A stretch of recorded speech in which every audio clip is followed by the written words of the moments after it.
Hello friends, welcome to our channel Ray of Hope, and we are moving towards our practical session. This is the very first session for our real-time hunting, which is HTML injections, and this considered to be one of the very basic bug, right? And over here or in any other bug or website penetration testing we gonna perform, we will be covering these 3 points: what is it, how to do it, and how to fix it. Like, what are the causes, how we can perform it, and how we can prepare the remediation plan for it. The very three steps that we gonna cover in every other bug we will be performing in future. So now if I tell you HTML injection, like that only, you put an injection, then perform the attack, and then you just go ahead, right? Suppose you have a website called avc.com. You have a website called avc.com, and it has only one thing, is a search box. Like, whatever input you give over here, in return you will be getting like hello, and then whatever input given. Like, if I give the input Ray, so it will give me in return hello Ray, right? So in return it will give me hello Ray. If I tell you, instead of putting Ray, if I am using something called h1 and Ray and then h1, this is a basic HTML code, actually header one. Okay, this is the first tag. So if I am putting this, and in return if it is returning me h1 tag header, actually, okay, header one type of results we are getting in return, that means the code is getting executed.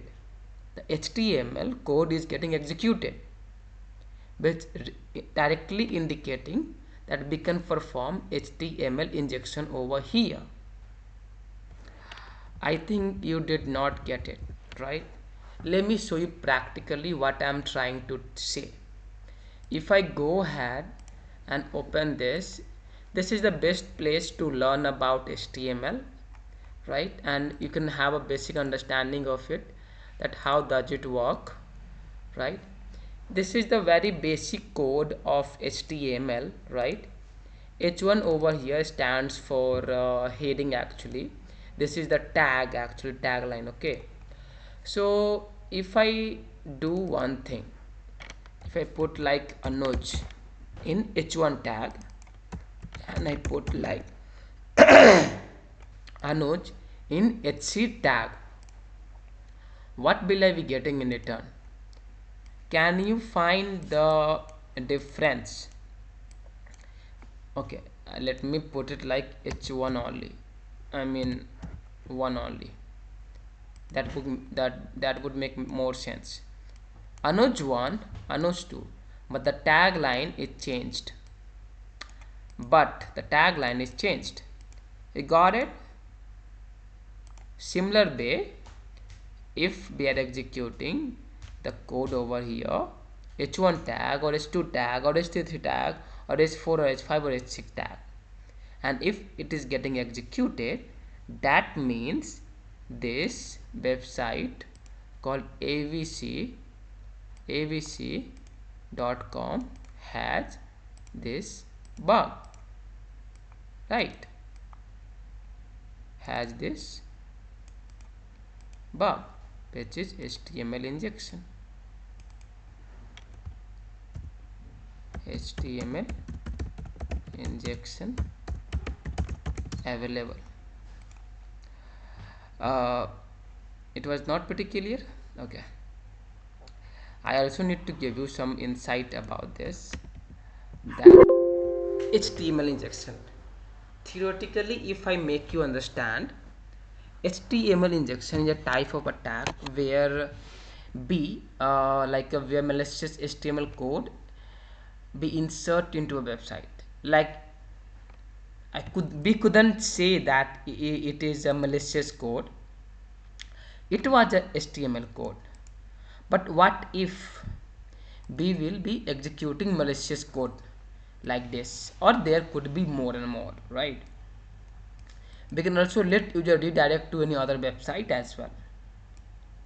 We will be performing those things in practical, and that can lead to a variety issue from minor website defacement to serious data breaches. Unlike other web vulnerabilities, it targets the markup language. Markup language like HTML is also a markup language only that forms the backbone of any website. This is how the HTML code looks like. This is also the HTML code only. This is a little bit of extension of it. Basically, what common causes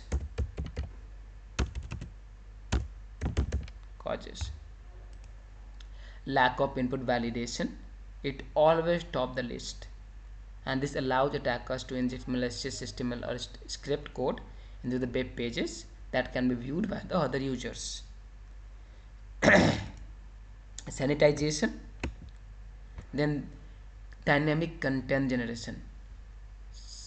There are multiple CMS platforms allows user to input content that is dynamically rendered, which can be exploited if not properly handled. What does that CMS? It's just simple content management system platforms actually. Then if there is not proper encoding, what do we need to do? If we found a HTML problem or injection is available on website, the first and foremost we need to perform, we have to do the proper input validation. That is important. CSP, which stands for content security policies, and it mitigate the risk of malicious script being executed. Sanitizations, right? This is all about it, and I hope you enjoyed the video for HTML. In upcoming video, we gonna perform the real-time HTML attack on a website, and we will see that how we can find a bug. Thank you for watching. Do like, share and comment your views on this video. Thank you.